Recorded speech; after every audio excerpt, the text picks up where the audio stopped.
perspectivas económicas. ¿Cuáles son esas perspectivas económicas para el comercio entre Estados Unidos y Latinoamérica? Principalmente este año, que sabemos que es un nuevo año y además un nuevo gobierno, ¿no? Los próximos días asume nuevamente el presidente Donald Trump el mando al gobierno de Estados Unidos, y con ende hay también ciertas expectativas sobre algunas medidas arancelarias o comerciales que puedan ya sea favorecer o perjudicar a nuestros países en Latinoamérica. Eso lo vamos a analizar. Después le daremos la palabra a Robert, quien nos hablará un poco de la realidad de los puertos, cómo están los puertos aquí en la Florida, los servicios que ofrece Port Everglades, y también pues cómo está la situación de la industria marítima, el transporte logístico. Así que finalmente yo les daré una breve presentación de qué oportunidades hay para productos latinoamericanos aquí en Estados Unidos y algunas estrategias, y al final pues queremos escuchar también sus preguntas. Así que sin más por el momento vamos a arrancar. Le doy la palabra a Francisco Rivadeneira. Muy brevemente quiero presentarlo. Actualmente es consultor asociado de la Corporación de Promoción de Exportaciones Inversiones Corpey. Es el representante del Ecuador de la Cámara Mundial de Líderes Empresariales. Es también profesor universitario en la Universidad Andina Simón Bolívar, la Universidad San Francisco de Quito y la UTLA, Universidad de las Américas en Quito. Fue exdirector ejecutivo del Comité Empresarial Ecuatoriano, que es el gremio que agrupa a todas las entidades empresariales del Ecuador del sector privado. Ex ministro de Comercio Exterior y creador del Ministerio de Comercio en el año 2013, quien además lideró las negociaciones comerciales del Ecuador ante la Unión Europea, un acuerdo comercial que está vigente desde enero del 2017.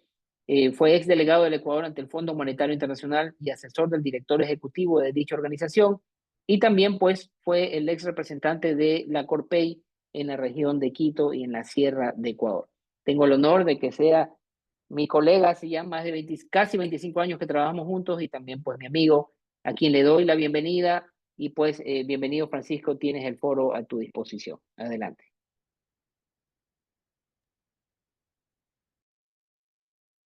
Bueno, muy buenos días con todos. Antes que nada, un enorme placer el poder ser parte de este webinar. Quiero de manera especial agradecerte a ti, querido Manuel, por tu gentil invitación a compartir con aquellos que nos van a escuchar el día de hoy. Y también quiero mandar un cordial y afectuoso saludo a Robert, con quien vamos a compartir este espacio. Finalmente, también un saludo a todos los que gentilmente se han conectado el día de hoy, insisto, para poder escuchar estos temas que son de mucho interés en la coyuntura actual. Manuel me ha dado aproximadamente 20 minutos, entonces lo que voy a tratar es de ser muy puntual, un poco dar ciertos elementos, lineamientos generales desde una perspectiva interdisciplinaria y multidisciplinaria para poder entender cuáles deberían ser las expectativas, tanto las oportunidades como los desafíos para América Latina y el Caribe en hacer negocios con los Estados Unidos de América en este año. Un año obviamente particular por lo que ya en pocos días, como ustedes saben, habrá un cambio de gobierno que implica también un drástico cambio de visión política, económica, entre otros ámbitos en los Estados Unidos de América. Entonces, voy a compartir pantalla. Me permiten un segundo.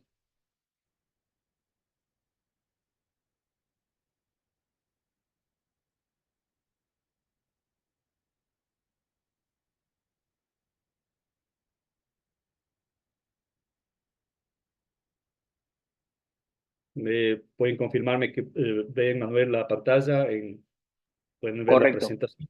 se ve bien, muy bien. Excelente. Entonces, perspectivas de comercio entre Estados Unidos y Latinoamérica para 2025.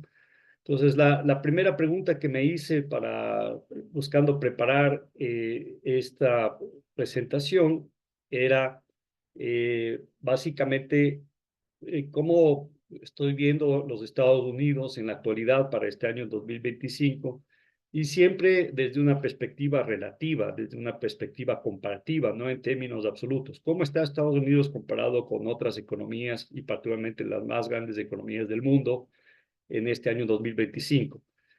Pensando en especial en la Unión Europea, obviamente en China, Japón, entre otros, la India, etcétera. Entonces, ¿cómo está los Estados Unidos comparando a estas otras grandes economías? Bueno, recordarles que estamos En términos generales, aún en un periodo de recuperación después de la pandemia del COVID-19, no podemos decir que estamos en el mejor momento económico de los últimos 30 años, pero definitivamente estamos mucho mejor de lo que fue particularmente el año 2020 en términos generales. ¿Cuáles son algunos indicadores que nos permiten sacar la conclusión principal de que Estados Unidos definitivamente está mejor que el resto y sobre todo las otras economías más grandes con las cuales compite? Pues cuando uno hace el análisis de las principales estadísticas para ver cómo se encuentra la economía, la salud de la economía norteamericana, nos percatamos de lo siguiente. Primero, el consumo, a pesar de las dificultades que ha tenido de nuevo a raíz de los efectos económicos en los Estados Unidos y a nivel mundial de la pandemia, está en el año 2024 ha crecido de manera significativa, va en buen camino y eso es algo positivo, definitivamente, en términos obviamente generales, ¿no? O, lógicamente existen excepciones. El segundo, que es una buena noticia, en términos mundiales, es una tendencia a nivel internacional, pero particularmente en Estados Unidos, como ustedes saben, la inflación está bajando y eso ha permitido básicamente, entre otras cosas, que el consumo también haya aumentado. No aún al punto ideal, pero vamos en buen camino y esto ha hecho lógicamente que, y en parte eso ha ayudado, de que las tasas de interés, tanto de la Fed americana como en términos generales de muchos de los bancos en los Estados Unidos, estén comenzando a bajar, haciendo que básicamente el crédito se abarate tanto para el sector empresarial como para el ciudadano norteamericano en temas como la parte hipotecaria, créditos hipotecarios, entre otros.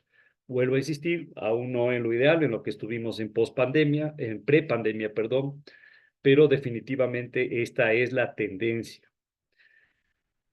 Y bueno, también en las estadísticas que se presentan durante todo el año, en el 2024, se ha visto que en términos relativos el empleo también está aumentando en sus diferentes categorías. Entonces, cuando uno hace un análisis de estos elementos y los compara con el resto del mundo, y vuelvo a insistir, particularmente con la Unión Europea, la China, la India, Japón, entre otras economías, definitivamente en términos relativos, Estados Unidos está mejor después de la pandemia y también está mejor que el resto. Vuelvo a insistir, no significa ante ninguna circunstancia que no hayan retos aún que superar y que haya que apostarle aún más a la economía en los Estados Unidos, pero vamos en buen camino, siempre y cuando, lógicamente, no nos encontremos con una nueva crisis sí que pueda afectar de manera sustancial la economía internacional y de manera particular la economía norteamericana y tomando en consideración las perspectivas en particular de los conflictos que han afectado a lo económico y comercial a nivel mundial, que parecería que hay expectativas que en el 2025 mejoren. Una excelente noticia, aparentemente este alto al fuego que se ha logrado finalmente entre Israel y Hamas, que eso permitiría ir progresivamente calmando la situación en Medio Oriente. Recordemos que Medio Oriente es importante para el tema del comercio de recursos fundamentales como el petróleo y el gas, y también su cercanía, ¿no es cierto?, al Canal de Suez, que es una de las principales rutas económico-comerciales a nivel mundial. Robert nos podría contar más al respecto, él es un experto, pero que siempre tiene, por las dificultades que han habido debido a este conflicto y su expansión hacia Líbano, hacia Yemen, hacia Siria y lógicamente Irán, ha tenido impactos a la final en la fluidez y básicamente los costos del transporte internacional. Pero vuelvo a insistir, esto lo dejo para que Robert lo comente si él cree adecuado. Y la otra noticia de que en base justamente a lo ya mencionado por el próximo presidente Donald Trump, habría una voluntad por parte de los Estados Unidos de ponerle fin en este año al conflicto entre Rusia y Ucrania. Habrá que ver en qué condiciones, pero parece que van a torcer la mano a Ucrania para que acepte un compromiso que permita ya concluir esta guerra, lo que también permitiría, entre otras cosas, que los Estados Unidos deje de gastar cantidades monumentales de dinero justamente para apoyar el esfuerzo de guerra de Ucrania en contra de Rusia. Entonces, estos son elementos que hay que tomar en consideración. Por ende, en términos relativos, iniciado el 2025, las perspectivas es que Norteamérica, Estados Unidos siga fortaleciendo en términos relativos al resto, y vuelvo a insistir, siempre y cuando no existan nuevas crisis de salud, por ejemplo, o conflictos militares que puedan afectar a los Estados Unidos de manera particular.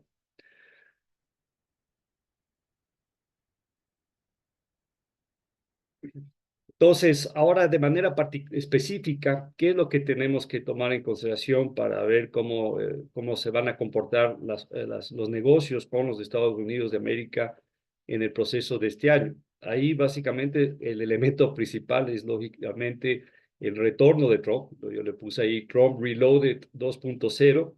Ya hemos tenido la experiencia de tener al presidente Trump y a los republicanos y particularmente a la ala fuerte del Partido Republicano en el poder durante 4 años.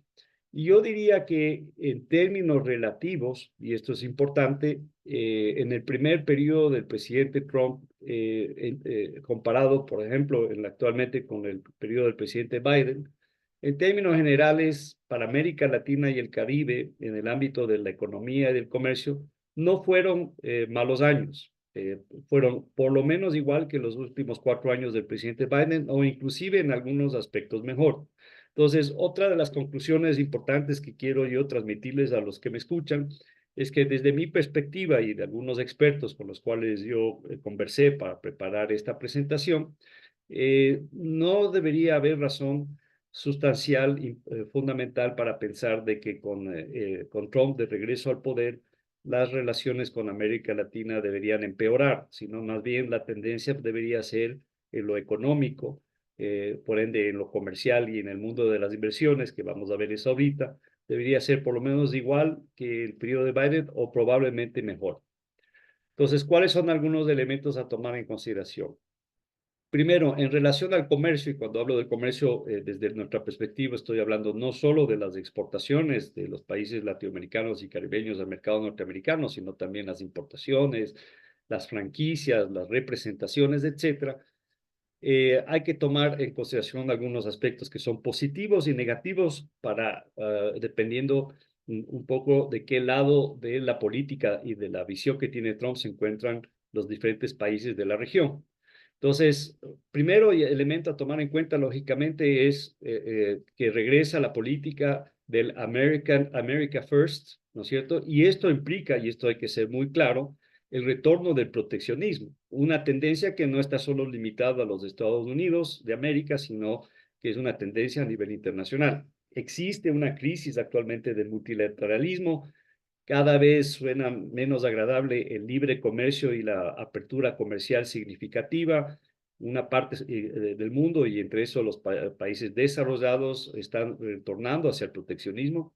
Y eso implica, lógicamente, que primero lo que le va a interesar al presidente Trump y a su gabinete y a su equipo de gobierno es defender los intereses de Estados Unidos, no solo en la geopolítica, sino también en la economía. Entonces, dependiendo de qué lado estamos en base a esto, habrán oportunidades o más bien amenazas. Entonces, algunos elementos a tomar en cuenta desde la perspectiva de este argumento es, primero, ¿quiénes son los grandes perdedores en América Latina y el Caribe desde esta perspectiva del regreso del proteccionismo y de la prioridad de los Estados Unidos por encima del mundo? Definitivamente, y aquí no necesito entrar en exceso de detalle porque esto está en todas las noticias en las últimas semanas, inclusive sin que el presidente Trump haya llegado ya al poder, que es lógicamente México en el contexto latinoamericano y Canadá, que son los grandes perdedores. Se les ha amenazado, como ustedes saben, de ponerles una tarifa flat, un arancel flat del 25% a todos sus productos, particularmente no por razones, digamos, prioritariamente, aunque sí se las incluye en el razonamiento de carácter económico-comerciales, sino de nuevo por temas relacionados a la seguridad de los Estados Unidos, a la geopolítica y particularmente en el ámbito de la seguridad al problema de la migración. Al menos esto claramente es el caso con México. Habrá que ver a la final si cuando el presidente Trump llegue al poder va a poner en práctica esas amenazas. Ha habido claros ejemplos en el pasado que él utiliza eso como una herramienta de negociación inicial, pero después no necesariamente lo cumple o lo cumple solo a medias. Pero en tal caso, ya hemos visto que, vuelvo a insistir, sin que el presidente Trump esté aún en el poder, sentado en la Casa Blanca, ya tanto Canadá y México se han pronunciado, inclusive ustedes saben que el primer ministro de Canadá inclusive se reunió con el presidente en Mar del Lago, en su propiedad en la Florida. Entonces, estos son definitivamente dos grandes perdedores y paradójicamente esto puede generar oportunidades para otros países de América Latina que pueden básicamente sustituir ciertos sectores o industrias que podrían verse afectados por una política de este tipo proteccionista de parte de Estados Unidos hacia particularmente México, pero también Canadá. Entonces, ¿cuál es eh, qué sectores de industria son definitivamente los más amenazados si es que se pone en práctica la visión que tiene el presidente Trump de America First? Obviamente, desde la perspectiva de las exportaciones, estamos hablando de aquellas que compiten sobre todo con la industria estadounidense. Trump ha insistido en darle prioridad a que regrese el empleo y la inversión a los Estados Unidos. Está pidiendo que ya veremos esto más adelante, las empresas americanas que tienen activos importantes en el extranjero vuelvan a los Estados Unidos y también quiere fortalecer el empleo, particularmente el empleo no calificado, medianamente calificado, aquellas industrias que son intensivas en mano de obra, protegiéndolos básicamente de las importaciones que son más baratas porque son más competitivas, ya sea por básicamente porque son más productivas o porque simplemente compiten con salarios más bajos.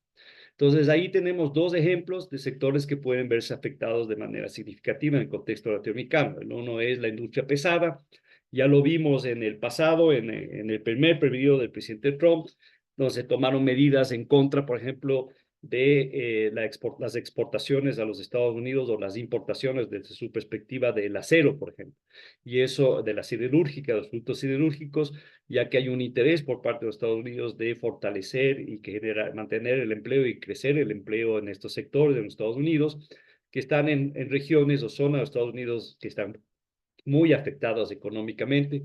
Entonces, ahí, por ejemplo, un gran perdedor de esto fue Brasil. Brasil se vio afectado de manera importante en sus exportaciones del acero y, lógicamente, fuera de la región, países que son grandes productores de productos de bienes siderúrgicos, como es lógicamente el caso de China.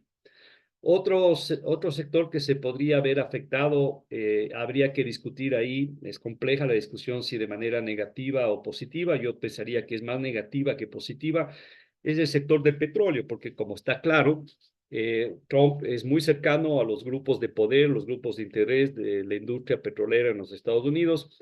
Claramente en su primer periodo, y ya lo ha manifestado de nuevo, va a fortalecer el tema de la explotación petrolera norteamericana, incluido, como ustedes saben, el tema del fracking. ¿Y esto qué hace? Que uno de los principales consumidores de petróleo en el mundo, que Estados Unidos, va a reducir progresivamente la dependencia de las exportaciones de petróleo. Y segundo, esto genera, ¿no es cierto?, cuando Estados Unidos comienza a exportar el excedente a los mercados internacionales, tiene un efecto negativo en los precios. Entonces, para países de la región que son exportadores de petróleo y que una parte importante de sus recursos provienen del petróleo, definitivamente esto es una mala noticia. Esto lógicamente es el caso de Venezuela, pero habrá que ver además qué pasa con el recrudecimiento de las sanciones en contra de Venezuela, si se van a mantener esos acuerdos que se negociaron para mantener los intereses petroleros norteamericanos en Venezuela. Pero este sí es claramente el caso muy negativo, por ejemplo, para mi país, Ecuador, que es un gran exportador de petróleo, que se verá afectado definitivamente por esto. Por otro lado, aunque esto es más difícil poder sacar una conclusión absolutamente clara, conclusiva, está lo que ya había mencionado de las industrias intensivas en mano de obra. Eh, con el presidente Trump, aquellas industrias que son intensivas en mano de obra en los Estados Unidos tienen mayor capacidad de incidir. Entonces estamos hablando, por ejemplo, de sectores como las confecciones y textiles, el cuero y el calzado. Veremos qué pasa con la industria automotriz, por ejemplo, dentro de las intermedias aquí. y esto puede lógicamente afectar de nuevo los intereses de aquellos países que se especializan en maquila en estos sectores, particularmente estoy pensando en México, lógicamente, pero también algunos países centroamericanos o algunos países andinos como Perú. Ahora, hay un fenómeno interesante que se está dando. Entonces, básicamente con el presidente Trump, que maneja una política basada en intereses y básicamente es muy realista en términos de teorías de las relaciones internacionales, muy pragmática. Vamos a pasar de este fenómeno que se ha discutido en los últimos años del nearshoring, que se fortaleció sobre todo a raíz de la crisis del COVID-19, donde muchos países de Occidente, entre esos Estados Unidos, tomó la decisión de no depender excesivamente de la deslocalización que tienen sus industrias en aquellos mercados donde, por ejemplo, hay las materias primas, los bienes de capital y sobre todo la mano de obra más barata, como particularmente, como todos ustedes saben, es China, que se volvió la fábrica del mundo, y ir moviendo eso hacia el mismo país o a países cercanos, ¿no es cierto?, para reducir ese riesgo. Esto fue claramente el caso en el último año y pico, sino más de México, donde muchas empresas se comenzaron a desplazar desde el Asia hacia México para desde ahí estar más cerca del mercado norteamericano. Inclusive la estrategia de empresas chinas que no han podido instalarse en los Estados Unidos porque no les permite, que se han instalado en México para desde México, cumpliendo las normas de origen del acuerdo entre México, Estados Unidos y Ecuador, poder entrar al mercado norteamericano. Pero la impresión de muchos expertos, y en esto comparto, es de que esto del concepto del nearshoring, vamos a pasar del nearshoring a este nuevo concepto que está ahora en discusión, que es bastante divertido, que se llama el friendshoring. Y esto es claramente la política que va a aplicar de nuevo, como ya lo mencioné claramente, el presidente Trump. Entonces, vamos a pasar del nearshoring al friendshoring. Entonces, vamos a acercar a los Estados Unidos, lo que no se va a tratar de nuevo de instalar de nuevo en el mercado norteamericano, a países que son amigos desde la perspectiva del presidente Trump y del gobierno del presidente Trump y de los republicanos. Entonces, aquí claramente, esto se está viendo claramente, por ejemplo, y esto es de último, de coyuntura, el día de ayer, el posible nuevo secretario de Estado, que es Marco Rubio, que fue, entre otras cosas, congresista republicano de la Florida, latino, que eso creo que es algo positivo porque conoce bien nuestra realidad y obviamente va a buscar fomentar y promover los intereses de América Latina y el Caribe. Marco Rubio ayer esbozó claramente cuál es su visión de la política exterior de los Estados Unidos, que cuando hablamos de política exterior estamos hablando también de diplomacia económica y de diplomacia comercial, y claramente hizo entender de que ese va a ser un poco como se va a mover los Estados Unidos. O sea, vamos a apoyar en contexto internacional y en América Latina aquellos estados que son nuestros amigos y aquellos que no compartimos su visión, nos vamos básicamente, si no a aislar, por lo menos no les vamos a dar prioridad. Y esto va a tener efecto en lo económico y comercial. Entonces, en resumen, en América Latina, en el mundo, vamos a terminar en un mundo de blanco y negro en términos generales, donde están los amigos y los no amigos.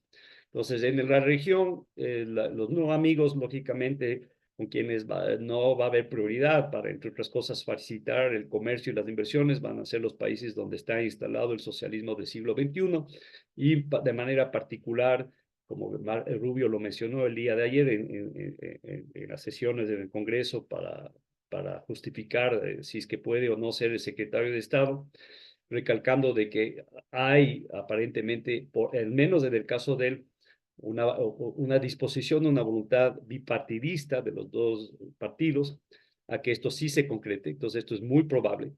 Él habló básicamente, lógicamente, con nombre y apellido de Cuba, de Venezuela y de Nicaragua. Y de ahí están en cambio, los que son ganadores, con el cual los Estados Unidos va a buscar fomentar el comercio y las inversiones, que son aquellos que se parecen más a la personalidad y la manera de hacer las cosas del presidente Trump, y aquí ha sido claro, estamos hablando particularmente de Argentina con Milei, de Bukele en El Salvador, inclusive aparentemente también el presidente Noboa aquí en Ecuador, quienes son además los tres únicos mandatarios, hasta donde yo entiendo, que han sido invitados por primera vez a la toma de posición del presidente Trump en los próximos días. Entonces, esos definitivamente son países ganadores y por ende pues, se va a facilitar el comercio y las inversiones para estos países. Y de ahí está el resto, ¿no es cierto?, los que no pertenecen a ninguno de los dos bandos, que básicamente el comercio va a depender de otros factores, sobre todo de los intereses comerciales. Un tema interesante existe la posibilidad de, en este panorama, en este escenario, de un retorno a que los Estados Unidos se abra de nuevo a negociar acuerdos de libre comercio con algunos países de América Latina y el Caribe que faltan, con quienes no tienen acuerdos de libre comercio, como por ejemplo el tema de CAFTA o el acuerdo que tiene Colombia con Perú, etcétera. Parecería que, a pesar de que en los últimos años no ha habido de parte de ninguno de los dos partidos, los republicanos y demócratas, una voluntad de hacer esto, podría ser a lo mejor factible que al menos para los países amigos se abra de nuevo este camino, y particularmente porque el presidente Milei ya le ha mencionado abiertamente al presidente Trump que Argentina tiene un interés de negociar un tratado de libre comercio. En el pasado estaba también Uruguay, que tenía interés. Habrá que ver qué pasa ahora que ha regresado más bien un gobierno de corte, más bien de izquierda. No creo que esto pase a ser una prioridad, porque al fin y al cabo eso es en detrimento, lógicamente, de la integración de Mercosur. Entonces, habrá que ver qué pasa, pero si Estados Unidos abre las puertas a un tratado de libre comercio con Argentina, esto permitiría a otros países que no lo tienen, tal vez subirse literalmente, como decimos acá, a la camioneta. Y este, por ejemplo, sería el caso del Ecuador.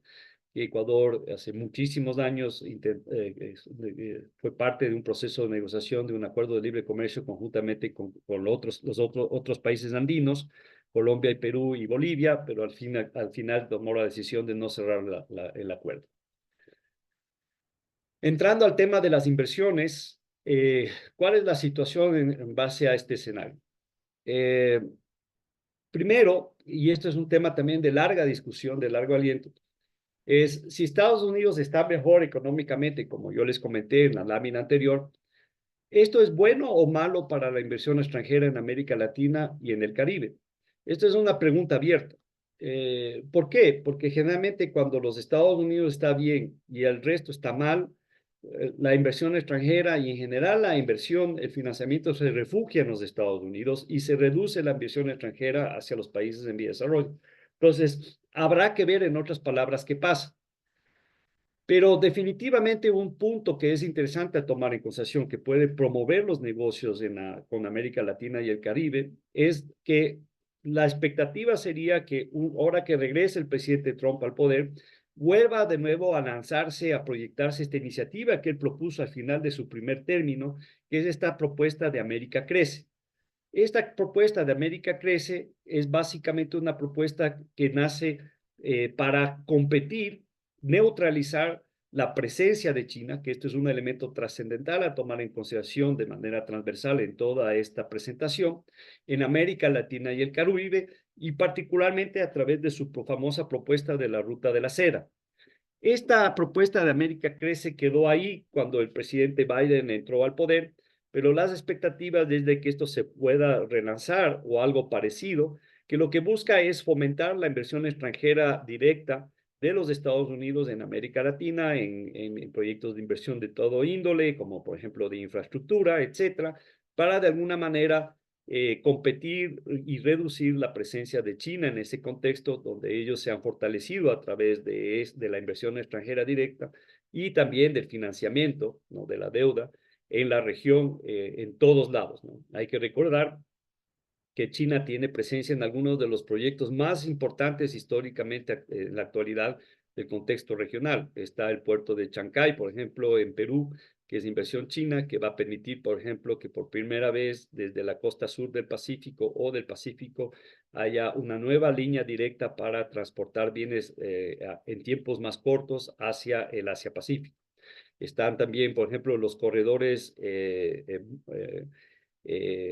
los corredores bioceánicos entre el Atlántico y Pacífico que se están construyendo que nacen en Brasil y terminan la mayoría en Chile, que son multimodales. Estoy aquí para que lo comente Robert si quiere, conoce este tema, que se están buscando y se están trabajando, y también la mayoría de la inversión proviene de China. Entonces, de nuevo, habrá mucho incentivo para que esta propuesta crezca y que entidades de la región como el Banco Interamericano de Desarrollo dé todo el apoyo para que estas inversiones se concreten.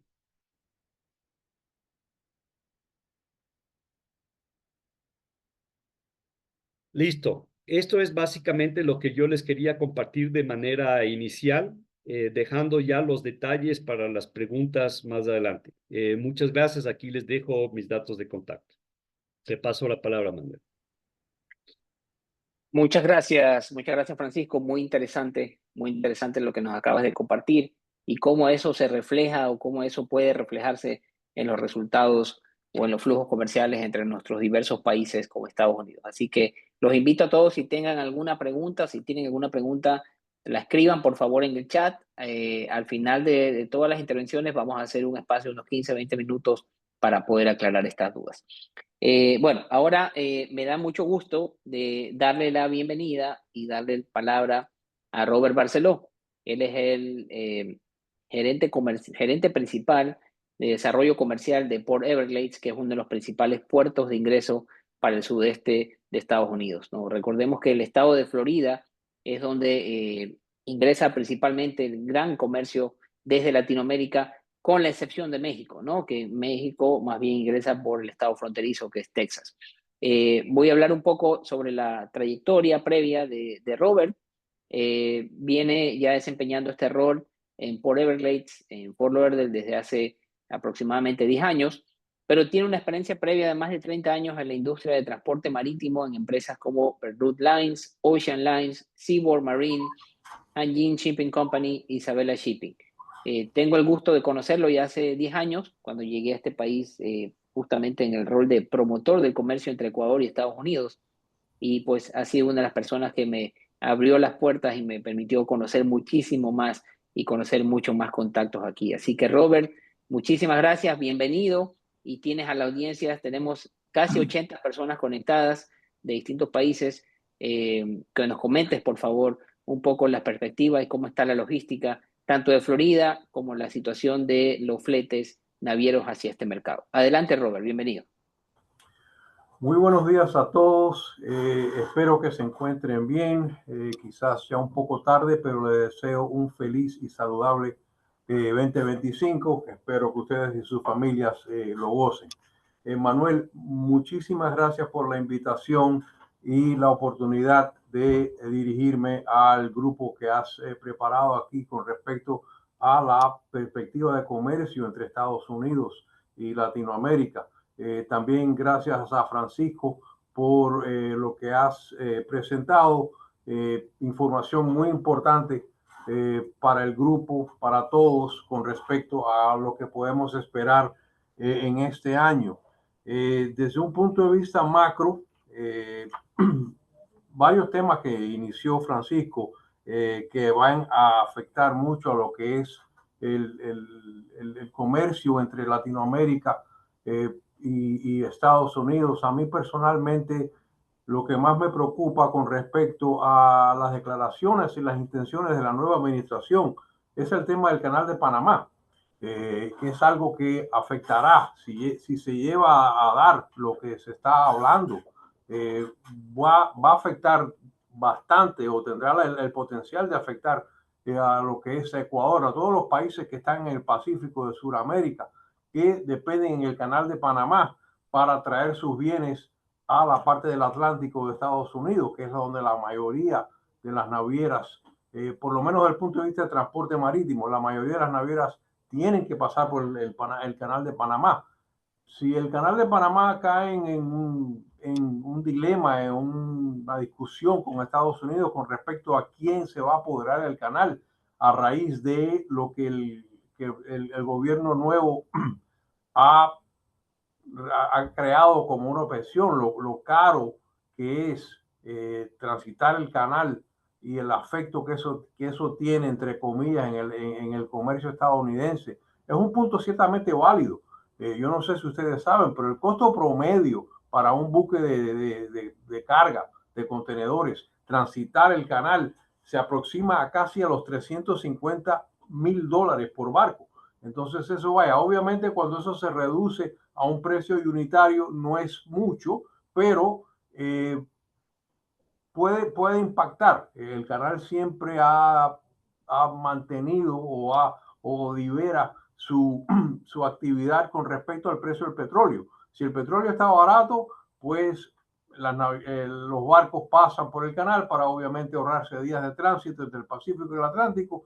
Si el petróleo sube mucho, pues en vista de lo que se cobra por transitar el canal, pues se le dan la vuelta por Sudamérica, eso alarga el tránsito y ha tenido o tendrá un impacto muy negativo en lo que es el tiempo que va a tomar transitar o que esa mercancía se transporte entre Ecuador o Chile, Perú, todos los países de América del Sur en el Pacífico a Estados Unidos. Así que eso hay que verlo, cómo se desarrolla. Espero que eso no llegue a nada impactante.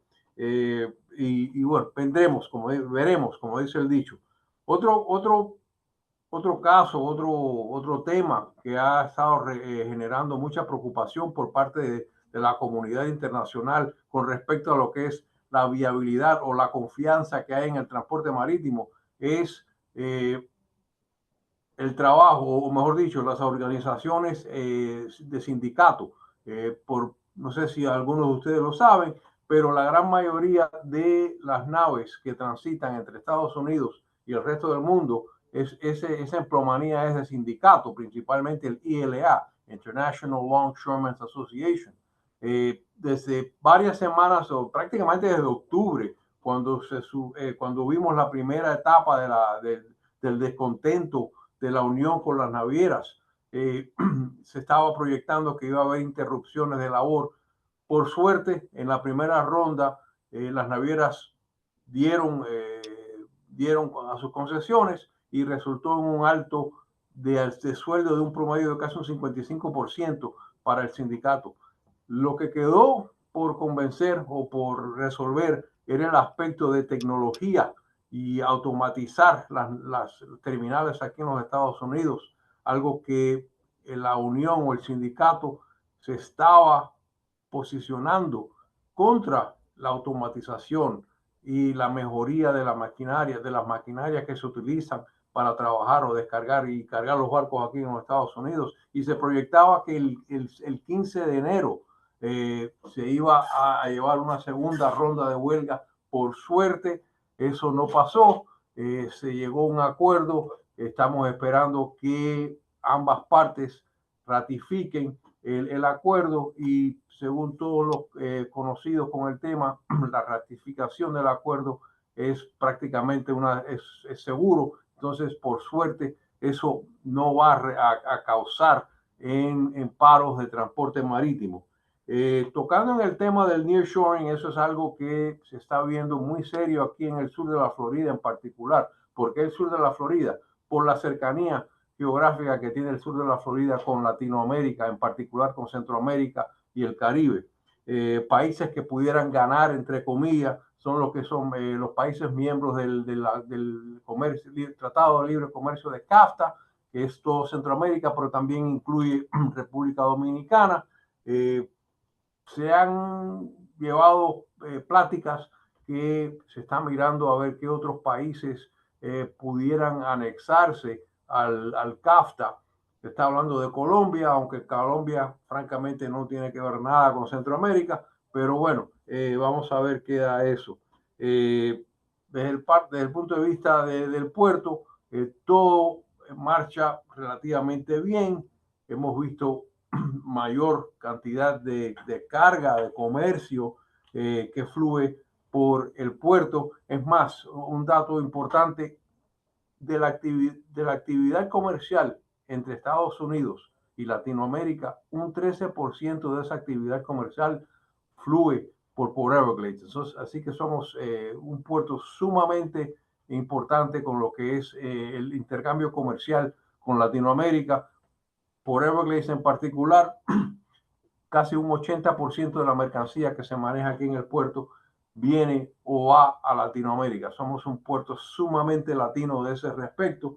En Ecuador en particular, nosotros hacemos un ranking anual en cual calificamos a 50 de los 150 países con quien por Everglades tiene ruta. Perdón, Ecuador en el año 23, y le presento datos del año 23 porque todavía no hemos terminado lo del 24. Durante el 23, Ecuador se posicionó como el socio comercial número 28 de Port Everglades. ¿Qué representa eso en términos de dólares? Una actividad comercial general que genera más de 258 millones de dólares entre Port Everglades y Ecuador. Algo muy importante para nosotros. Ecuador es un socio comercial sumamente importante. Estamos, para hablar más en macro, somos uno de los 4 principales. La Florida es el punto de entrada a Estados Unidos de todo lo que tiene que ver con Latinoamérica. Así que con eso es muy importante reconocer qué podemos hacer, qué se puede hacer con respecto de fomentar esa actividad. Si me permiten, yo preparé unas cuantas fichas para que puedan conocer en lo que es el contexto de un webinar, lo que es y lo que representa el puerto de Port Everglades a ustedes.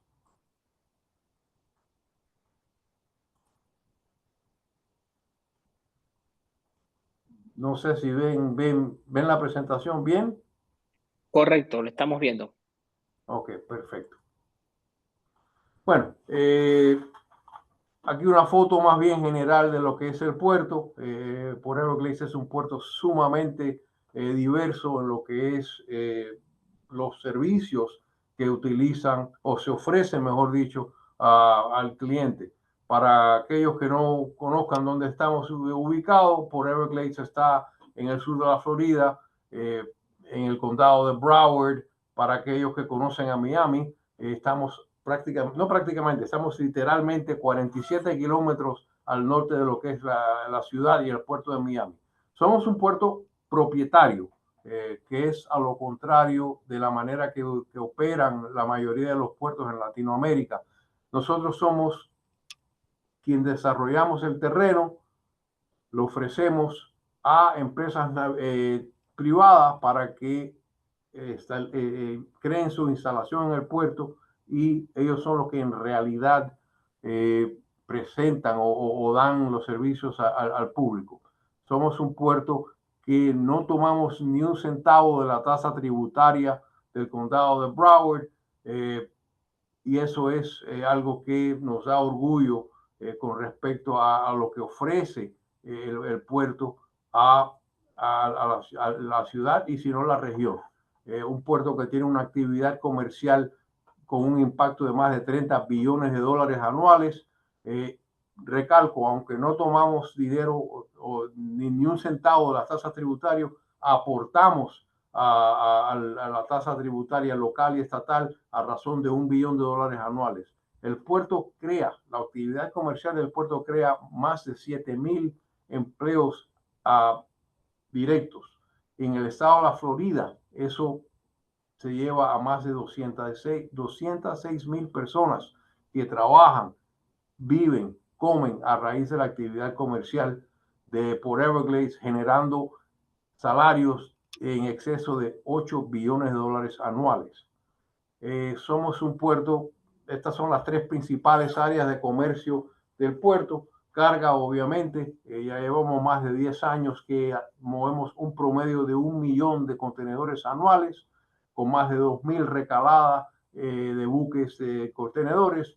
Somos un puerto que también recibe unidades de automóvil, más bien fabricadas en México, a razón de 65,000 unidades anuales.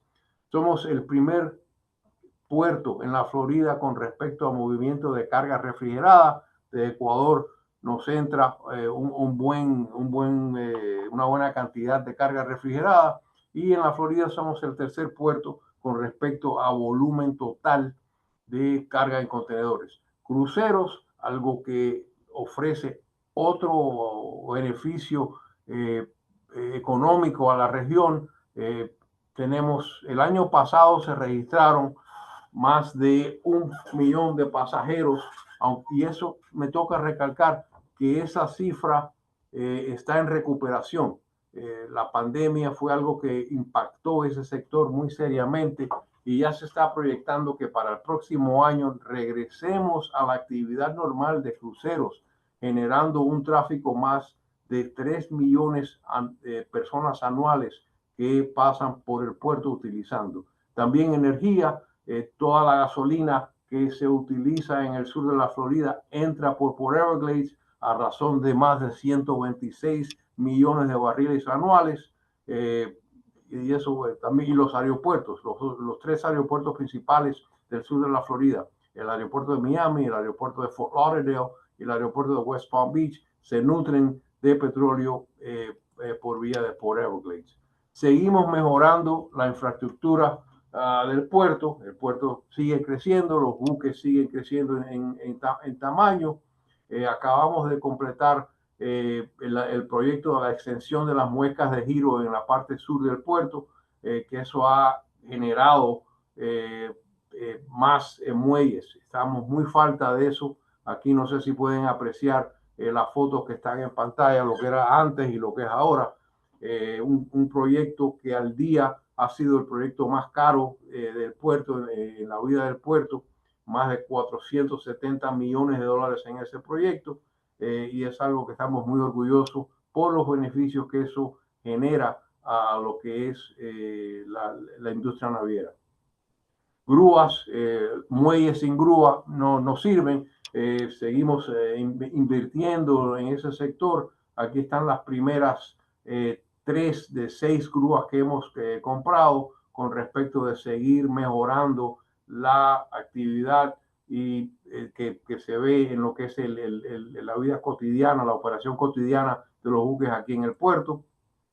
El puerto también cuenta con su propia terminal de ferrocarril, el ferrocarril Florida East Coast Railway, que es el único ferrocarril que opera en el estado de la Florida, es el que opera la estación. Esto es un buen ejemplo de una cooperación pública-privada. Las 43 acres en cual está ubicada la estación de ferrocarril, la tierra fue donada por el puerto. El costo de fabricar o habilitar la terminal fue por parte de la Florida East Coast Railway, y esto nos da la capacidad a nosotros de ofrecer que un 70% del comercio internacional o del comercio de Estados Unidos está al alcance de carga que entra y sale por Everglades a más de no más de 3 días.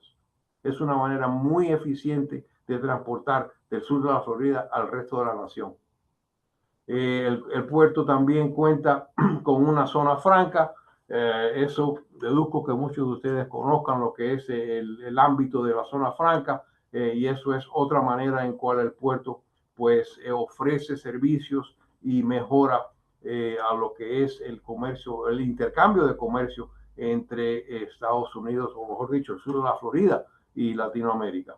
Eso es todo. Era una breve presentación de lo que es Port Everglades. Manuel, de momento no tengo nada más. Totalmente abierto a preguntas que pueda tener la audiencia. Muchas gracias, Robert. Gracias por tu aporte. Creo que es muy interesante que todos los participantes conozcan la infraestructura, tanto de Port Everglades, y también que conozcan la realidad de la situación logística, ¿no?, entre Latinoamérica y Estados Unidos. Muy interesante y muy cierto lo que mencionas, lo del Canal de Panamá. Eso es algo que ha sido también mencionado por el nuevo presidente. Veremos qué acciones se toman finalmente y cómo eso favorece el comercio entre América Latina y Estados Unidos, ¿no? Los invito que insisto, hagamos preguntas si tienen. Al final vamos entonces a ir a un área de preguntas y respuestas para poder aclarar cualquier duda que tengan. Bueno, ahora yo voy más bien a presentarles algo muy brevemente de qué oportunidades hay para el mercado de Estados Unidos. Si me permiten compartir, voy a compartir pantalla. de qué oportunidades existen en el mercado de Estados Unidos. Perdón un momento. Me confirman que estén viendo, todavía no, un momento. Ahora. Ok, ahí deberían ya estar viendo. Bueno, ¿qué oportunidades y qué estrategias podemos aprovechar para el mercado de Estados Unidos? Y también los invito a que nos sigan en nuestras redes sociales. Trillium Business Partners es una empresa consultora y facilitadora de comercio entre Latinoamérica y Estados Unidos. Los invito a que con su cámara nos sigan nuestro QR a nuestras redes sociales para que estén enterados de todas las actividades y servicios que iremos desarrollando este 2025. Primero que nada, comentarles, ¿no? Siempre cuando hablamos de Estados Unidos, y aquí tenemos a Robert, que es parte de uno de los puertos de aquí del sur de Florida, Florida es netamente uno de los estados, ¿no? Que si bien es cierto es el mercado o el estado más interesante probablemente para comercio con Latinoamérica, pero Estados Unidos es un mercado muchísimo más grande, es un mercado de 350 millones de consumidores, es el socio comercial histórico para todos los países de Latinoamérica, principalmente para productos alimenticios, ¿no? Latinoamérica es realmente el gran proveedor de alimentos, tanto productos agroindustriales, productos del mar, productos frescos, frutas, para Estados Unidos, ¿no?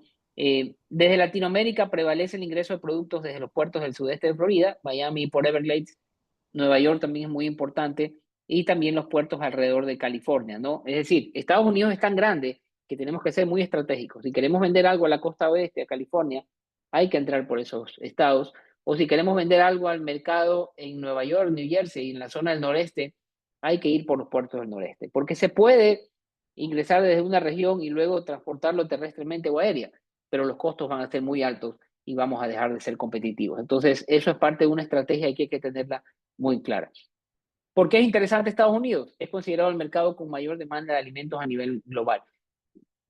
Probablemente estoy más enfocado en alimentos, pero en general la demanda aquí es muy amplia. Miren que Estados Unidos no es el mercado más grande. Hay otros mercados como China, por ejemplo, pero el tamaño de Estados Unidos de 350, 360 millones de consumidores, más el poder adquisitivo, lo hace el mercado más atractivo a nivel internacional o a nivel global. Eso ¿a qué nos dice? Tenemos oportunidades. Empresarios de Ecuador, de Colombia, de Perú, de Costa Rica, de Brasil, todos tienen oportunidad aquí, pero es un mercado muy competitivo, ¿no? Yo hasta ahora no he visto, o muy pocas veces he visto un producto nuevo que digan eso no existe aquí en Estados Unidos. Todo existe. Lo que pasa es que es la diferenciación. Puede ser el precio, puede ser la calidad, puede ser alguna certificación. Entonces, aquí hay que ser muy competitivo porque vamos a tener una competencia muy fuerte, tanto de productores de otros países o también competencia interna, que en el caso de los alimentos probablemente somos más complementarios. ¿Qué pasa a raíz del COVID-19? Es increíble que llevamos a hacer 5 años de esta crisis del COVID, que gracias a Dios ya ha sido superada. Se generaron movimientos y desplazamientos de habitantes, ¿no? Tengo el gusto de vivir aquí en Miami, Florida, hace 10 años, pero Florida o Miami particularmente no es lo que era hace 10 años. Ahora Miami y el sur de Florida es una zona de negocios muy importante con el mundo, ya no solo con Latinoamérica. Antes probablemente era más con Latinoamérica, ahora es con el mundo. Hay muchas poblaciones que antes no vivían aquí en Miami o en Florida y ahora viven acá. ¿Por qué? Durante la pandemia se implementó esto de la parte virtual, el trabajo virtual. Esto que estamos haciendo un webinar, esto no se hacía antes. Entonces mucha gente ahora se mudó de estado, se mudó de Nueva York, se mudó de New Jersey, se mudó de Illinois, se mudaron de estados del norte y se vinieron a Florida. Y mucha gente de Florida también de Miami se fue a otras regiones. Mucha gente de Florida se mudó a Georgia, a las Carolinas.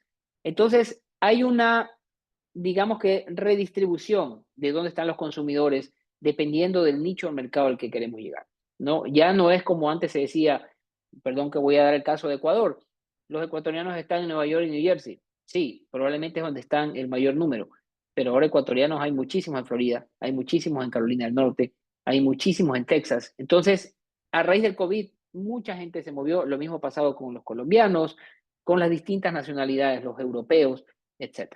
Entonces, hay que hacer un análisis completo de cómo está la situación del mercado.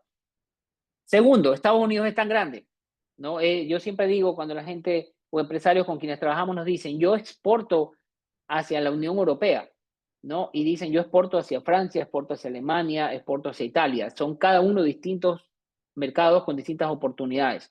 Lo mismo en Estados Unidos. No es lo mismo vender a Florida que vender a Nueva York o vender a California. No, si comparamos los estados, por ejemplo, Florida tiene un tamaño de economía similar al de Indonesia.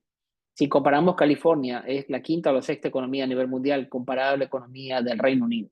Si comparamos Texas, es un equivalente a la economía de Italia. Entonces, un producto que se puede vender muy bien en Nueva York, probablemente no se venda bien aquí. O puede que sí. O un producto que se venda bien en Florida, o que no se vende en Florida, se puede vender muy bien en California, porque allá quieren un producto con ciertas características diferenciadas, como que cuida al medio ambiente, certificaciones. Entonces, no podemos decir yo vendo a Estados Unidos o quiero vender a Estados Unidos. Tengo que ser muy específico por región, porque cada región es muy diferente a la otra. Algo muy interesante, y lo mencionó Francisco, nuestro primer panelista. Actualmente el mayor porcentaje de los productos de Latinoamérica ingresan a Estados Unidos con 0% arancel o con un arancel menor al 6%. Si bien es cierto, hay acuerdos comerciales. Estados Unidos tiene un tratado de libre comercio con Colombia, con Perú, con los países del CAFTA de Centroamérica. Pero sin embargo, los países que no tienen acuerdo comercial, tampoco es que no pueden ingresar, salvo ciertas excepciones de productos que sí tienen aranceles muy restrictivos, como por ejemplo el atún. El atún de Ecuador tiene un arancel en conserva bastante alto, de cerca del 35% cuando es en conserva en aceite. Para ese producto hay que ver una estrategia de nicho de mercado específicamente.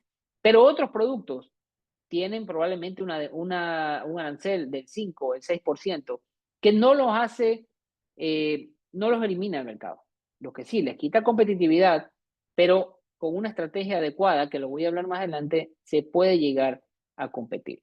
Entonces, no, en términos generales, Estados Unidos es una economía complementaria con nuestros países. Más del 75% de los productos agroindustriales no tienen arancel en este país, o es un arancel menor al 6%. Hay que hacer un análisis caso por caso, específicamente. ¿Qué se debe cumplir? Aquí está de manera general algunos requisitos. No se preocupen, toda esta información se las vamos a enviar, pero hay muchas cosas que hay que cumplir. No es un mercado de Estados Unidos, un mercado complejo en cuanto a normativa. Complejo, díganme, el mercado japonés. Ese es un mercado complejo. La Unión Europea incluso es mucho más exigente. Estados Unidos hay ciertos procesos que hay que cumplir, como por ejemplo el registro de la FDA, ciertas licencias para los que son ciertos licores o productos que son regulados. Pero en términos generales, Estados Unidos no es un mercado difícil de llegar. Lo difícil es ser competitivo y saber exactamente dónde está tu cliente. Entonces, los invito a que analicen qué oportunidades hay para sus productos en este país.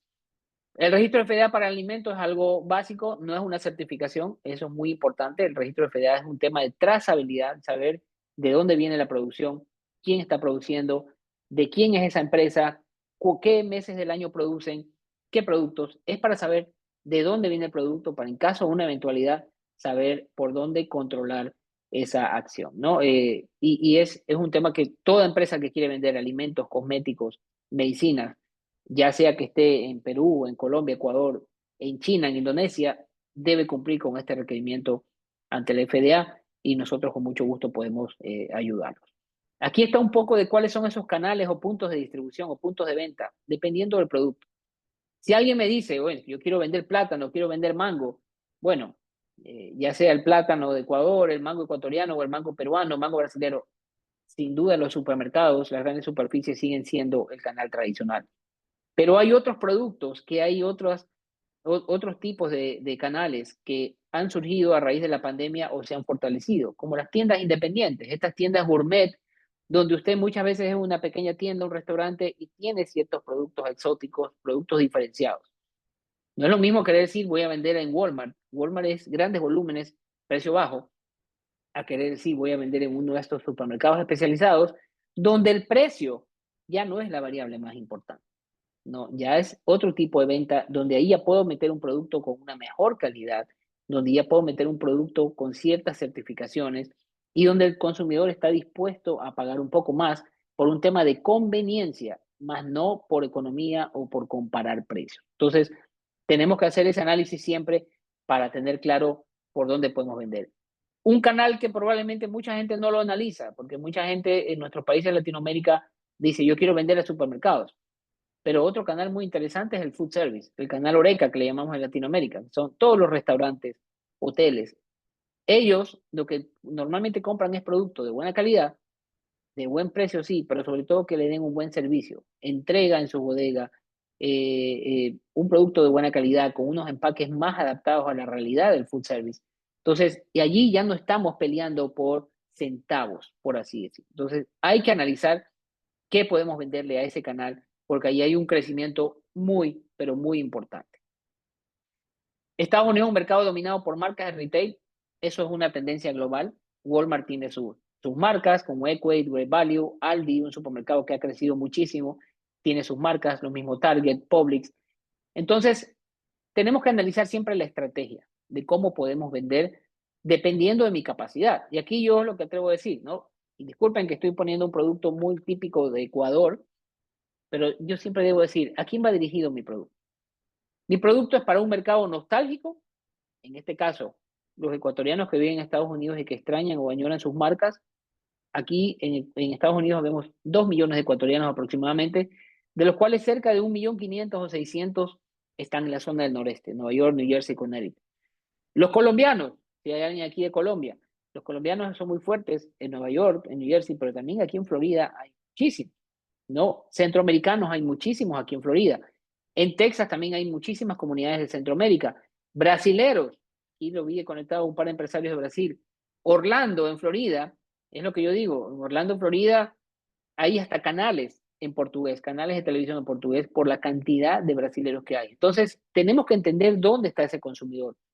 Pero en términos generales, está el mercado nostálgico, es decir, los consumidores de un país específico que están buscando ese producto y marcas conocidas. Está el mercado latino, que son de 60 a 70 millones de consumidores a lo largo de Estados Unidos. Y también está el mercado anglo, que son los gringos, como decimos en Latinoamérica, que son más de 300 millones de consumidores que consumen snacks, por ejemplo, pero que piden valor agregado de certificaciones. Aquí he puesto un ejemplo, una marca muy reconocida en Ecuador que ya hace 30, 35 años en el mercado, versus otra marca también es de Ecuador, que no vende una sola funda en Ecuador porque Ecuador no es su mercado, sin embargo vende su producto a más de 40, 50 países, incluyendo Estados Unidos. Pero si ustedes se dan cuenta, está enfocado a otro nicho de mercado. Entonces, aquí vemos la diferencia. Tenemos que hacer ese análisis. Mi producto, ¿a quién va dirigido? ¿Al mercado nostálgico que extraña una marca? ¿Al mercado latino, que somos 70 millones de consumidores en este país? ¿O al mercado anglosajón que está buscando un producto orgánico, un producto a lo mejor con ciertas características nutricionales, un producto ecológico? Insisto, y va a depender de a quién le vendo. Si yo le vendo a un cliente aquí en Florida, probablemente el tema ecológico no le va a ser muy interesante. Si yo le vendo a un consumidor en California, temas ambientales es muy importante para ese consumidor y está dispuesto a pagar unos centavos o unos dólares más por ese producto. En términos generales, ¿qué estrategia debo utilizar? Aquí viene un tema, como nosotros decimos, haciendo un análisis de la capacidad de la empresa. Si yo tengo una gran capacidad de oferta y precios bajos, probablemente yo puedo vender a través de un FOB, vender en origen, o un CIF, buscar importadores que lleguen ya sea a Miami, Nueva York, etc. Puedo ofertar marca blanca, puedo ofertar marca al distribuidor, porque van a ser grandes volúmenes. Y puedo desarrollar paralelamente una marca propia en ciertos canales especializados, como en Amazon, por ejemplo, ¿no? Amazon, que es donde ahora se venden muchísimos productos, incluyendo alimentos. Pero si por el contrario, mi oferta es limitada, vamos a decir, tengo una empresa que tiene un café de altura, un café de especialidad con cierto aroma, eso no va a ser una oferta muy grande, eso es una oferta específica. Entonces, probablemente debo vender a través de una estrategia de soft landing. ¿Qué es un soft landing? Ya hablamos de soft landing, de nearshoring, y Francisco también mencionó el friendshoring. El soft landing no es otra cosa que establecer una presencia aquí en Estados Unidos y vender localmente. Eso muchas empresas lo están haciendo. Es algo que se permite hacer, la legislación lo permite, porque Estados Unidos tiene una flexibilidad que permite a extranjeros crear empresas aquí y que puedan vender sus productos o servicios en este país sin necesidad de vivir acá.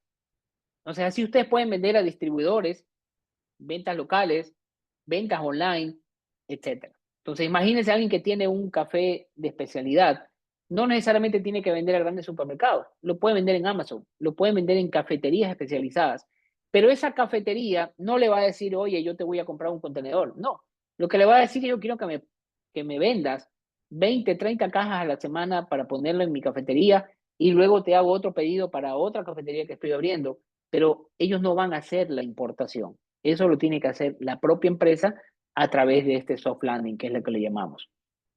Aquí algo muy breve, esto es una oferta tradicional de snacks de plátano, un ejemplo claro, en un supermercado, una marca que cuesta alrededor de 99 centavos, lo compran a veces de Ecuador, lo compran de Perú, de Colombia, de donde el precio esté en mejor condiciones, versus el mismo o un snack, la misma categoría, en otro supermercado, ya un producto orgánico, un producto hecho con aceite de coco, es decir, ya es un producto con valor agregado enfocado a otro nicho de mercado, pero que miren, ya cuesta $3.99 a $4.20 por unidad. Entonces, tenemos que ser muy claros en base a nuestra realidad, saber a quién le puedo vender y cuál es el nicho de mercado al que le quiero vender. Para hacer negocios en Estados Unidos necesitan apoyarse en socios comerciales, necesitan proveedores logísticos, necesitan warehouse, empresas de logística que les faciliten, necesitan agentes de aduana, fuerza o agentes de ventas o personas que tengan contactos y que hagan esa venta. Necesitan gente que le ayude con temas de FDA y todo el cumplimiento. Hay una gran diferencia entre hacer negocios con Estados Unidos y hacer negocios con Europa, principalmente a los que venden alimentos. En Europa o en Latinoamérica estamos acostumbrados que el gran supermercado, llámese el Corte Inglés, Carrefour, Leclerc en Francia, cualquier supermercado, muchas veces hace compras directas y se encarga de todo el proceso. Compra desde Colombia, desde Ecuador, desde Perú, desde Costa Rica, etc. El supermercado en Estados Unidos no hace eso. El supermercado en Estados Unidos le compra a un distribuidor localmente. El supermercado en Estados Unidos lo que hace es, dice, yo te doy la percha y por ese producto yo voy a imaginar entre un 30 a un 45% del precio de venta. Pero no es mi problema traer el producto, sino esto lo tiene que hacer un distribuidor. Entonces, con quien uno debe hacer negocios es con el distribuidor. Y hay pequeños distribuidores que le dicen, mira, yo quiero comprarte, pero yo quiero que me lo pongas aquí en Estados Unidos. Luego del COVID y de la crisis de contenedores que se dio posteriormente, a muchas empresas les dio ya no miedo, pero ya no quisieron seguir negociando con los fletes. Y ahora dicen, el que me quiere vender tiene que vendérmelo puesto acá, o tiene que incluso, si uno quiere venderle a cruceros, Robert está aquí, por Everglades maneja un número importante de cruceros. La industria de cruceros, el que le quiere vender a cruceros, tiene que tener el producto acá en stock, ¿no? El crucero le va a hacer un pedido, le dice, necesito que en 24 horas me traigas 50,000 libras de camarón, 20,000 rosas, necesito que me traigas 20,000 fundas de café, 10,000 libras de carne, etcétera. Este producto tiene que estar ya nacionalizado aquí para poder atender ese tipo de cliente. Entonces, eso es importante. Finalmente, quiero no dejarlos ir a la zona de la sección de preguntas sin que conozcan un poco nuestros servicios. Somos una empresa con expertos en comercio internacional de origen latinoamericano que vivimos acá en Estados Unidos. Nos especializamos en acompañamiento de negocios aquí en este país, conocemos cómo funciona y conocemos cómo funciona también nuestra cultura, nuestra oferta exportable de nuestros países en Latinoamérica. Entonces, brindamos y somos un socio comercial para las empresas que quieren desarrollar el mercado de Estados Unidos y tenemos presencia no solo aquí en Miami, yo estoy en Miami, sino también en Nueva York. Estaba aquí Cristina, nuestra consultora que está en Nueva York, y en Los Ángeles también tenemos una persona. Son 3 áreas diferentes con 3 realidades distintas y con diferentes oportunidades. ¿Cuáles son nuestros servicios? Inteligencia comercial, podemos hacer análisis comercial o estudios muy de la mano a las empresas, algo muy personalizado. Asesorías personalizadas en el sentido de ver una factibilidad de un proyecto, de cómo exportar. Soft landing, crearles empresas, hacerle toda la parte estructural aquí. Todo lo que es asesoría en el FDA es una de las cosas que más hacemos. También tenemos alianzas con unas empresas de logística donde ustedes pueden almacenar sus productos a tarifas más convenientes y también desarrollo comercial de negocios con ciertas líneas que vemos que es interesante. Llevamos el producto a venderlo a los clientes, ¿no? Aquí hay una foto por algunas misiones que hemos hecho. También hacemos muchas misiones comerciales que traemos a empresarios de Latinoamérica que conozcan cómo se hace negocio aquí en Florida. No, porque eso es muy importante. Nadie puede hacer negocio con empresas de Norteamérica si no conoce realmente cómo funciona aquí el canal de distribución, cuáles son los actores, cuáles son. Entonces, muchas veces vamos al puerto Miami, muchas veces vamos a Port Everglades, que Robert nos recibe. Entonces, esas son actividades que nosotros hacemos. Este año vamos a participar en algunas ferias, como la Summer Fancy Food, que es para alimentos procesados en Nueva York, muy importante en el mes de junio. En la America Food and Beverage, aquí en Miami, que es para alimentos procesados, pero enfocados al mercado latino. Esa es un poco la diferencia. Y también vamos a tener presencia en la Global Produce, que es una feria de frutas, la más importante en Estados Unidos, que también ya participamos el año pasado. Participamos de muchas veces en conjunto con organizaciones de promoción. En este caso, aquí está Pilar Neira, la directora de Procoor, quien nos acompañó a esta delegación de empresas que vinieron el año 2024. Así que los invito a que estén atentos, síganos en nuestras redes para que vean un poco las actividades que desarrollamos. Y finalmente los invitamos a que si quieren tener, alguno de ustedes tiene algún proyecto de exportar algún producto, agenden una cita con nosotros gratuita en los siguientes días y podemos conversar y hacer un plan de negocios muy específico para sus productos en este país, ¿no? Con mucho gusto, ahí ustedes pueden a través del QR agendar. Cuando ustedes se registraron les preguntamos si querían agendar. A los que dijeron no, pues vamos a respetar eso. A los que dijeron sí, pues nos vamos a contactar para tratar de agendar una cita con ustedes a brevedad posible. Así que esto por mi parte. Gracias nuevamente y más bien ahora quiero dejar paso a las preguntas para poder conversar tanto con Robert, con Francisco, o si pues alguna pregunta que yo pueda aclarar, ¿ok? Entonces, voy a poner la primera. Juan Francisco Ballén nos pregunta, dice, ¿qué perspectiva tiene la aprobación de la ley IDEA en el legislativo de Estados Unidos para que Ecuador acceda a las preferencias arancelarias del Caribbean Basic Economy Recovery Act? No sé, Francisco, si tú quisieras comentarnos tal vez sobre esta pregunta específicamente. Bueno, antes que nada, felicitarle a Robert y a ti, Manuel, por sus excelentes presentaciones que se complementan muy bien con lo que de manera más general comenté a los que nos escuchan. Dos, un cordial y afectuoso saludo a Juan Francisco, a quien conozco muy bien, buen amigo.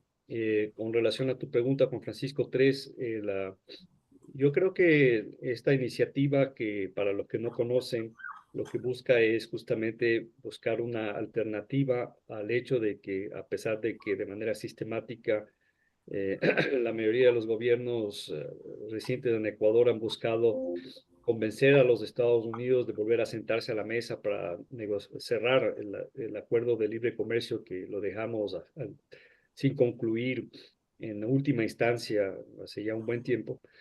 Se ha buscado otras alternativas y esta es una alternativa interesante que sería incorporarse a una iniciativa que existe para varios países del Caribe, a quienes se les da básicamente preferencias arancelarias para ingresar al mercado norteamericano. Entonces aquí hay que recordar que esto es una iniciativa de carácter unilateral, ¿no? Los Estados Unidos deciden hacerlo sin nada a cambio y lógicamente como el sistema general de preferencias está sujeto a una serie de condiciones y puede ser quitado si fuese el caso. Yo creo que en la actualidad, con el regreso de nuevo del gobierno de los republicanos del presidente Trump, creo que existe esa posibilidad de que se pueda concretar esta visión. Ojalá más bien sea la vía de un tratado de libre comercio, pero queda esta opción.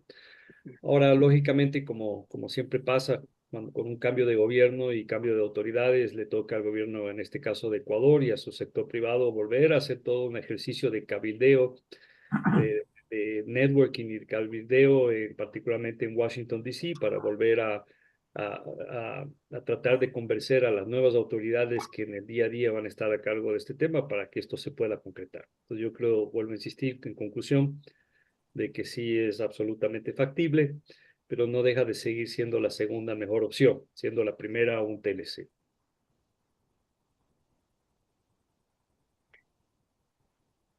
Muchas gracias, Francisco. Me queda claro. Gracias por responder la pregunta que justamente Juan Francisco Ballén de Ecuador la tiene. Tengo otra pregunta que creo que aquí el más indicado es Robert porque habla justamente de logística. Dice, ¿qué facilidades los puertos de Florida otorgan a empresas que probablemente están iniciando sus exportaciones y que no tienen grandes volúmenes para ingresar todavía, sino que quieren vender pues carga por pallets. Los puertos ofrecen, o los operadores que están en los puertos ofrecen algún tipo de facilidades para ese tipo de clientes, por así decirlo. Manuel, gracias por la pregunta. En realidad, los puertos, porque en esto puedo hablar en términos general, los puertos no ofrecen servicio de detalle al importador. Eso tendría que acudir a la naviera, incluso la naviera en términos general, o las navieras, no ofrecen directamente servicios de transporte al detalle, como es uno o dos pallets. La manera más eficaz de manejar o transportar ese tipo de embarques sería por medio de consolidadores de carga. Aquí en el sur de la Florida hay varios que se especializan. La Florida, bueno, el sur de la Florida, porque esto no se ve tanto fuera del sur de la Florida, hay muchas empresas que se especializan en ciertas áreas de transporte. La que te maneja mucho a Brasil no te maneja mucho a Colombia y así. Pero vaya, en términos general, la manera más eficaz y más económica de transportar ese tipo de embarque sería por un consolidador de carga. Quien me pueden llamar después de la conferencia y yo le puedo sugerir varios que tengo contacto. Ok, muy amable, Robert, está claro. Sí, algo muy importante que menciona Robert, y me permito complementar, es que justamente aquí como funcionan los puertos son quienes administran, digamos, las administraciones portuarias, son quienes administran el espacio, pero hay operadores, que entre esos también hay warehouses, hay empresas de logística que ya son privados, que ofrecen este tipo de servicios a lo mejor de consolidación o desconsolidación, ¿no? Entonces, eso es importante tanto por Everglades o por Miami, son quienes administran más bien o quienes regulan el movimiento de los puertos, pero son actores privados los que actúan dentro del puerto o incluso fuera del puerto y que dan servicios, ¿no? Gracias, Robert.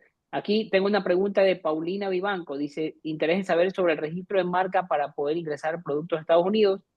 Paulina, con mucho gusto, después si parece vamos a poner en contacto con usted para poderles comentar de ese servicio, pero sí es importante el registro de marca, sobre todo cuando es una marca propia, ¿no? Porque mañana pueden tener un cliente que les tiene dos opciones, o les dice, hazme con mi marca blanca que les maquile, normalmente ya usted está haciendo con el producto la marca de ellos, pero cuando es una marca propia, sí hay que tener esa precaución, más que nada, más que proteger su marca para no infringir los derechos de una marca que podría estar previamente registrada. Hay un proceso a seguir, hay unas tarifas del US, la Oficina de Registro de Marcas y Patentes, pero nos contactaremos con usted para comentarles cómo funciona este proceso. Otra pregunta, dice Roberta Aguilar, dice, ¿dónde puedo obtener datos rápidos y de manera fácil con respecto a los porcentajes arancelarios que tiene Estados Unidos para Ecuador? Aquí me atrevo yo a responder también. En este caso, donde está Roberta, la mejor manera para acceder a todo este tipo de información, hay una plataforma que es del ITC que se llama Trademap, donde ustedes encuentran la parte estadística y arancelaria de cualquier país del mundo, incluyendo Estados Unidos. Ustedes deben digitar www.troimap.org, es una herramienta del Centro de Comercio Internacional de Ginebra en Suiza. No tiene costo, hay que registrarse y ustedes allí pueden verificar tanto los flujos comerciales como las partes arancelarias, sin ningún problema. Tengo otra pregunta que quisiera hacer y esta creo que va enfocada más bien para Francisco. Menciona, hablando un poco de la parte política comercial, ¿no? Menciona justamente de que una de las promesas o amenazas del presidente Trump cuando era candidato era justamente de imponer aranceles a México por ciertos temas de que no estaban controlando el tema de drogas, tráfico de drogas, etc. La pregunta puntual que nos hacen es si es que realmente eso es posible o viola las normas de la OMC, sobre todo considerando que Estados Unidos tiene un acuerdo comercial desde el año 94 con México. Bueno, es una muy buena pregunta. Ahí habría que dividir el análisis en dos partes. Primero, los compromisos que tiene Estados Unidos, como tú lo mencionas y la pregunta la menciona, específicamente ante la Organización Mundial de Comercio. Eh, para aquellos que no conocen muy al detalle este tema, en la OMC, cuando tú negocias, entre los compromisos que adquieres cuando negocias básicamente la reducción o eliminación de aranceles, es poner lo que se llaman techos consolidados, aranceles consolidados, que es básicamente un techo máximo al cual tú te comprometes en la OMC en una negociación determinada hasta donde tú podrías subir de manera legal o acorde con los compromisos de la OMC. En otras palabras, tú ya no te puedes subir por encima de eso. Entonces, por ejemplo, si el caso de Ecuador, en Ecuador uno de los aranceles, si no el arancel más alto que tiene el país es para la importación de automóviles, el consolidado está en 35%. El Ecuador puede aplicar en la aduana menos de 35 si le da la gana. Por ejemplo, los autos eléctricos ahorita en Ecuador no pagan arancel, los híbridos tienen un arancel menor al 35, pero mañana el Ecuador puede subir, si desea, hasta el 35%. Ese es el techo. Entonces, si es que llevando este análisis a Estados Unidos, si el presidente Trump decide poner un arancel flat de 25% a todos los productos de Canadá y de México, habría que analizar caso por caso para cada uno de esos productos cuál es el techo consolidado al cual se comprometió los Estados Unidos de la OMC. Si el techo es menor al 25, estaría básicamente haciéndolo de manera ilegal y habría la posibilidad para que México, particularmente o Canadá, les lleven a los Estados Unidos ante el sistema de solución de controversias, de diferencias de la OMC, que está trabajando a medio gas, porque solo el primer nivel está funcionando, el segundo, que es el órgano de apelación, por lo mismo Estados Unidos no está funcionando porque no tiene jueces que han sido reelectos. Entonces, ese sería el primer elemento. Entonces, tampoco es que pueda hacer lo que quiera en base a la normativa internacional. Tiene que estar ajustado a los techos consolidados que los mismos Estados Unidos se comprometió en las negociaciones arancelarias de la OMC. Ahora, el problema no se limita ahí, sino que, como tú bien lo mencionas, Manuel, tanto Estados Unidos, Canadá y México tienen un acuerdo de libre comercio. Y para la mayoría de esos productos ya se ha negociado y se ha aceptado la eliminación de aranceles. Entonces, en ese sentido, sí estaría contraviniendo probablemente el subir los aranceles de Estados Unidos a México a lo acordado en este Tratado de Libre Comercio y en la última actualización que se hizo justamente por presión del gobierno americano durante el primer periodo del presidente Trump. Dentro del acuerdo existen mecanismos de solución de diferencias. Entonces, México tendría que llevar a los Estados Unidos a esos mecanismos en el caso de que efectivamente Estados Unidos esté yéndose en contra de lo que ellos mismos acordaron del acuerdo. Ahora, esto no significa que básicamente los Estados Unidos puedan hacer lo que quiera. Siempre puede irse en contra de sus compromisos, que sería definitivamente nada ideal, no, lo menos adecuado, lo menos oportuno, porque recuerden que eso genera un precedente. Entonces, si Estados Unidos lo hace, el resto lo va a hacer también. Y eso es grave, porque entramos en el mundo el más fuerte es el que decide en el comercio internacional, se van al diablo las reglas comerciales y volvemos a la regla de la jungla. Y eso no le conviene a países pequeños como los nuestros. Entonces, puede hacerlo, pero lógicamente, como ya México y Canadá lo han dicho, en el caso de que Estados Unidos, más allá de que cumpla o no con la OMC y el acuerdo que tiene con estos dos países, el TLC, siempre habrá retaliaciones. O en otras palabras, entraremos en guerras comerciales.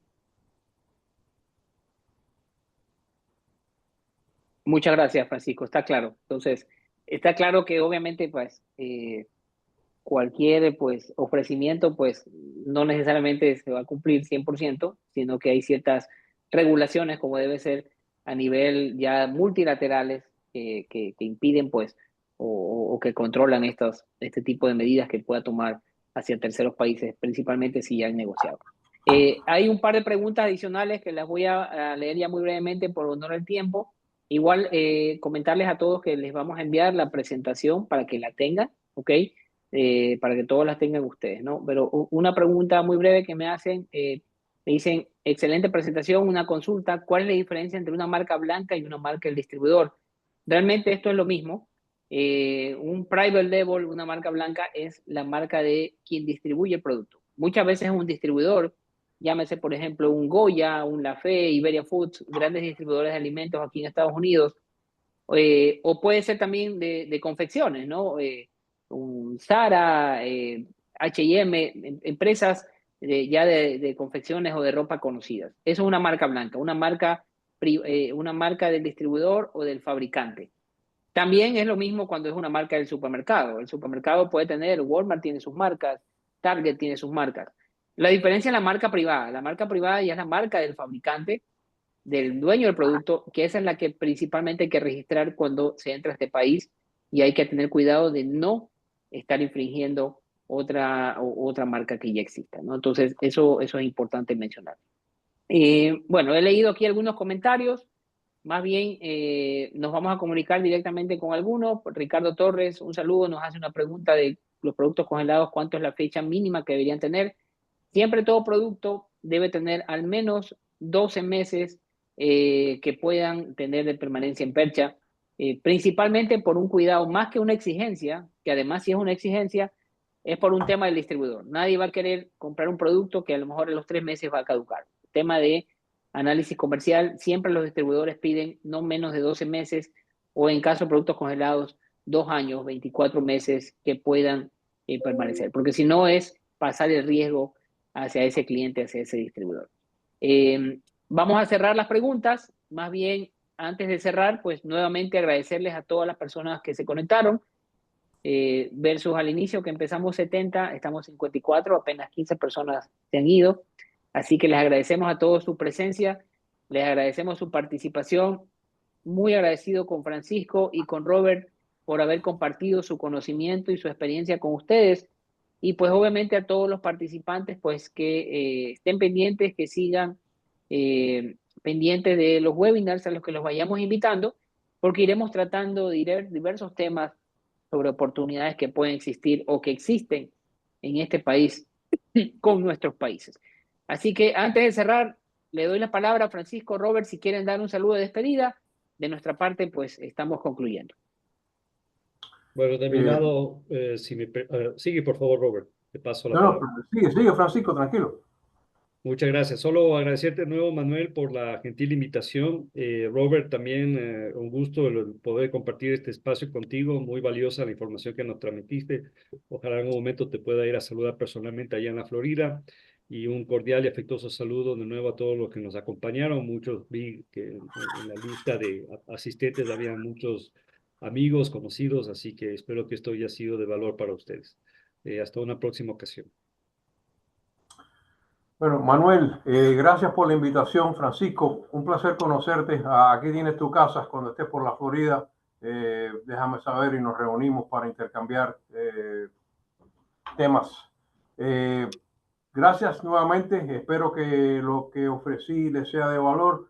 Si tienen alguna pregunta, siempre surgen preguntas después que se terminan los eventos. Estoy totalmente a su disposición para cualquier pregunta o consulta que puedan tener con respecto a Port Everglades o transportación en términos generales. Gracias.